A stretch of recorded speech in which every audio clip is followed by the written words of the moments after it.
ভারতে সাধারণত দুই স্তরের নির্বাচন হয়ে থাকে। একটি হলো লোকসভা বা জাতীয় নির্বাচন এবং অন্যটি হলো বিধানসভা বা রাজ্য নির্বাচন। 2026 সালে পশ্চিমবঙ্গের বিধানসভা নির্বাচনে মমতা বন্দ্যোপাধ্যায়ের নেতৃত্বাধীন তৃণমূল কংগ্রেস বা টিএমসির 15 বছরের শাসনের অবসান ঘটেছে।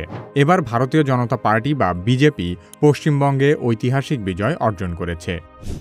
বাংলায় পরিবর্তন হয়ে গেছে।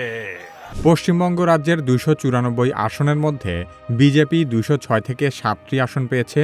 অন্যদিকে টিএমসির আসন সংখ্যা মাত্র 80 থেকে 81টি।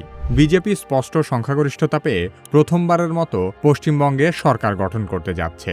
এমনকি মুখ্যমন্ত্রী মমতা ব্যানার্জি নিজের ভবানীপুর আসনেও বিজেপির শুভেন্দু অধিকারীর কাছে প্রায় 15,000 ভোটে পরাজিত হয়েছেন।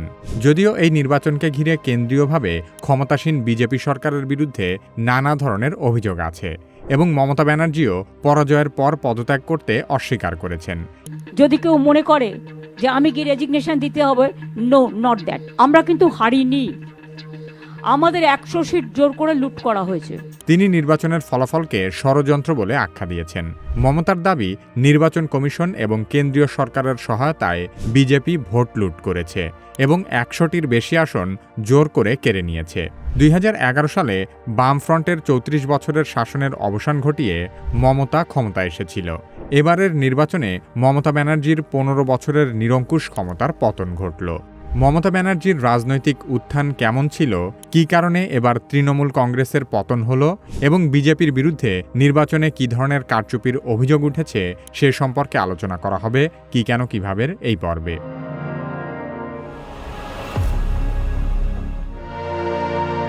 মমতা বন্দ্যোপাধ্যায় পশ্চিমবঙ্গের রাজনীতিতে এক অসাধারণ উত্থানের নাম। নিম্ন মধ্যবিত্ত পরিবার থেকে উঠে আসা এই নেত্রী ছাত্রজীবন থেকেই রাজনীতিতে জড়িয়ে পড়েন। কংগ্রেস দলের একজন সাধারণ কর্মী হিসেবে শুরু করে তিনি ধীরে ধীরে বামফ্রন্ট সরকারের তীব্র বিরোধী হয়ে ওঠেন।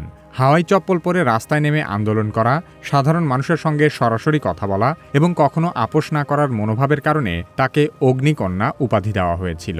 1984 সালে যাদবপুর থেকে সাংসদ নির্বাচিত হয়ে তিনি জাতীয় রাজনীতিতে প্রবেশ করেন। খুব অল্প বয়সে কেন্দ্রীয় মন্ত্রিসভায় দায়িত্বও পান। রেলমন্ত্রী হিসেবে তিনি বেশ কয়েকবার দায়িত্ব সামলান এবং নারী ও শিশু কল্যাণ এবং যুব কল্যাণের মতো বিভাগেও কাজ করেছেন। কিন্তু কংগ্রেসের সাথে মতবিরোধ বাড়তে থাকলে 1998 সালে মমতা কংগ্রেস ত্যাগ করে নিজের দল তৃণমূল কংগ্রেস গঠন করেন। এরপর থেকে তার রাজনৈতিক জীবন এক নতুন মোড় নেয়। সিঙ্গুর ও নন্দীগ্রাম আন্দোলন মমতা ব্যানার্জিকে বাংলার মূলধারার রাজনীতিতে অপরিহার্য করে তোলে। জমি অধিগ্রহণের বিরুদ্ধে তীব্র প্রতিরোধ, অনশন এবং রাস্তার লড়াইয়ের মাধ্যমে তিনি বামফ্রন্টের 30 বছরের শাসনের বিরুদ্ধে জনমত গড়ে তোলেন। 2011 সালের বিধানসভা নির্বাচনে তার নেতৃত্বে তৃণমূল কংগ্রেস বিপুল জয় পায়। সেই জয়ের মধ্য দিয়ে মমতা বন্দ্যোপাধ্যায় পশ্চিমবঙ্গের প্রথম মহিলা মুখ্যমন্ত্রী হিসেবে শপথ নেন। এটি ছিল পশ্চিমবঙ্গের রাজনীতিতে এক ঐতিহাসিক পরিবর্তন। তিনি সাধারণ মানুষের কাছে গড়পড়তা রাজনীতিবিদের বদলে একজন দিদি বা বড় বোন হয়ে উঠতে পেরেছিলেন।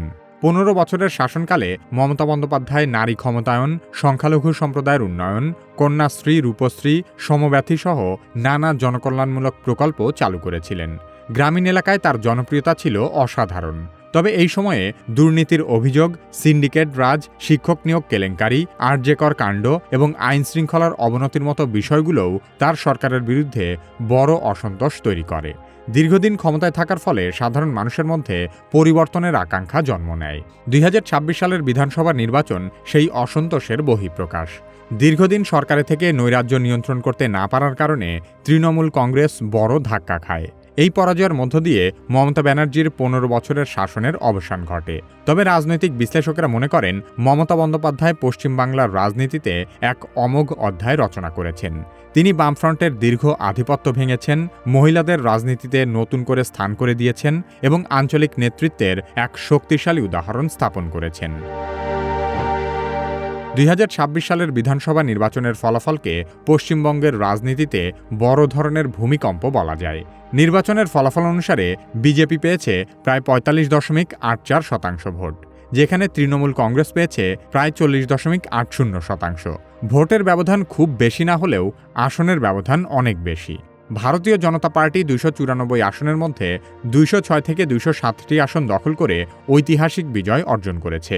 অন্যদিকে তৃণমূল কংগ্রেসের আসন সংখ্যা নেমে এসেছে মাত্র ৮০ থেকে ৮১টিতে। বিশ্লেষকরা মনে করছেন, তৃণমূল কংগ্রেসের পতনের পেছনে একাধিক গুরুত্বপূর্ণ কারণ রয়েছে। দীর্ঘ ১৫ বছর ক্ষমতায় থাকার ফলে সরকারের বিরুদ্ধে তীব্র অসন্তোষ তৈরি হয়েছিল। সে কারণে ভোটাররা এবার পরিবর্তন চেয়েছিল। এর সঙ্গে যুক্ত হয়েছে বিভিন্ন দুর্নীতি ও কেলেঙ্কারির অভিযোগ। এসএসসি শিক্ষক নিয়োগ কেলেঙ্কারি, সারদা নারদা কাণ্ড, কাটমানি এবং সিন্ডিকেট রাজের মতো বিষয়গুলো সাধারণ মানুষের মনে গভীর ক্ষোভ তৈরি করেছিল। ২০১৬ সালে শিক্ষা খাতে কর্মী নিয়োগে ব্যাপক দুর্নীতি হয়। তখন টাকার বিনিময়ে অযোগ্যদের চাকরি দেওয়া হয়েছিল। কলকাতা হাইকোর্ট ও সুপ্রিম কোর্টের নির্দেশে প্রায় ২৫,৭৫৩টি নিয়োগ বাতিল হয়েছে। তৎকালীন শিক্ষামন্ত্রী পার্থ চট্টোপাধ্যায় সহ অনেকেই গ্রেফতার হয়েছেন। এটি তৃণমূল সরকারের একটি বড় কলঙ্ক ছিল। এছাড়া ২০১৩ সালে সারদা গ্রুপের পঞ্জি স্কিমে লক্ষ লক্ষ সাধারণ মানুষের কোটি কোটি টাকা লোপাটের ঘটনায় তৃণমূল কংগ্রেসের অনেক নেতা মন্ত্রীর নাম জড়িয়েছিল। ২০১৬ সালে নারদা নিউজের গোপন ভিডিওতে টিএমসির মন্ত্রীসহ বেশ কয়েকজন নেতাকে ঘুষ নিতেও দেখা গেছে। এই বিষয়গুলো মমতার সরকারের দুর্নীতির প্রতীক হয়ে উঠেছিল। সেই সাথে সরকারি প্রকল্প, অনুদান, চাকরি বা কাজ পেতে তৃণমূল কংগ্রেসের নেতাকর্মীদের কমিশন দিতে হতো। এটিও সাধারণ মানুষের ক্ষোভের আরেকটি বড় কারণ। টিএমসির স্থানীয় সিন্ডিকেট নির্মাণ শিল্প, বালি সিমেন্টের ব্যবসা এবং জমিজমার কারবারগুলো নিয়ন্ত্রণ করত, যা পশ্চিমবঙ্গের শিল্পায়নের অন্যতম বাধা হয়ে দাঁড়ায়। বিজেপি এগুলোকে মহা জঙ্গলরাজ বলে বারবার আক্রমণ করেছে। এইসব কেলেঙ্কারি, দুর্নীতি ও জন অসন্তোষ মিলিয়ে মমতার ১৫ বছরের শাসনের ভিত নড়বড়ে হয়ে গিয়েছিল। মমতার পতনের পেছনে আরজি কর মেডিকেল কলেজের ঘটনাও অন্যতম একটি বড় কারণ। ২০২৪ সালে একজন শিক্ষানবিশ ডাক্তারকে ধর্ষণের পর হত্যা করা হয়েছিল। বিষয়টি নিয়ে সমগ্র পশ্চিমবঙ্গ উত্তাল হয়ে ওঠে। কিন্তু মমতার সরকার বিষয়টি ভালোভাবে মোকাবেলা করার বদলে আরও বিতর্ক উস্কে দেয়। এর সাথে যুক্ত হয়েছিল আইন শৃঙ্খলার অবনতি, বেকারত্ব এবং উন্নয়নের ধীরগতি। এছাড়া সংখ্যালঘু ভোটারদের বিভাজন, দলের অভ্যন্তরীণ কোন্দল এবং স্থানীয় স্তরে সন্ত্রাস ও দাদাগিরির অভিযোগও তৃণমূলের ভরাডুবিতে ভূমিকা রেখেছে। বিজেপি তৃণমূল সরকারের বিরুদ্ধে এসব ক্ষোভকে সুন্দরভাবে কাজে লাগিয়ে ভালো ফলাফল করেছে। নিয়ম অনুযায়ী নির্বাচনের পর মুখ্যমন্ত্রী রাজ্যপালের কাছে গিয়ে পদত্যাগপত্র জমা দেন। এরপর নতুন সরকার আসার আগ পর্যন্ত তিনি কেয়ারটেকার হিসেবে দায়িত্ব পালন করেন। কিন্তু নির্বাচনে কারচুপির অভিযোগ এনে মমতা পদত্যাগ করতে অস্বীকার করছেন। তিনি দাবি করেছেন এটি জনরায় নয়, বরং ষড়যন্ত্রের ফল। মমতা ব্যানার্জি ছাড়াও অন্যান্য বিরোধী দলগুলো কেন্দ্রীয় বিজেপি সরকার ও নির্বাচন কমিশনের বিরুদ্ধে বেশ কয়েকটি গুরুতর অভিযোগ তুলেছে। নির্বাচনের আগে বিশেষ তীব্র সংশোধন প্রক্রিয়ায় প্রায় ৯০ লক্ষেরও বেশি ভোটারের নাম কাটা হয়েছে। তৃণমূলের দাবি, এতে সংখ্যালঘু মুসলিম ভোটার ও তৃণমূল ঘেঁষা ভোটারদের নাম বাদ দেওয়া হয়েছে। মমতা এবং তার দল বলছে নির্বাচন কমিশন বিজেপির হয়ে কাজ করেছে। গণনায় অনিয়ম, কিছু আসনে গণনা বন্ধ রাখা এবং ভোটের ফলাফল ম্যানিপুলেট করা হয়েছে। কেন্দ্রীয় বাহিনীকে ব্যবহার করে তৃণমূল কর্মীদের উপর হামলা, ভয় দেখানো এবং নির্বাচন পরবর্তী সহিংসতা তৈরি করা হয়েছে। মমতা আরও অভিযোগ করেছেন যে প্রধানমন্ত্রী নরেন্দ্র মোদী ও স্বরাষ্ট্রমন্ত্রী অমিত শাহ সরাসরি নির্বাচনে হস্তক্ষেপ করেছে। অন্যদিকে বিজেপি এসব অভিযোগ সম্পূর্ণ অস্বীকার করেছে। বিজেপি বলছে এটি তৃণমূলের হার মানতে না পারার মানসিকতা এবং দুর্নীতি, সিন্ডিকেট রাজ ও সরকারের প্রতি জন অসন্তোষের প্রতিফলন। বর্তমান সময়ে এআই না শিখলে আপনি নিশ্চিতভাবেই পিছিয়ে পড়বেন। যারা নিজে নিজে এআই এর ব্যবহার শুরু করতে ভয় পাচ্ছেন, তারা কিভাবে একাডেমির এআই দক্ষতা কোর্সে ভর্তি হতে পারেন।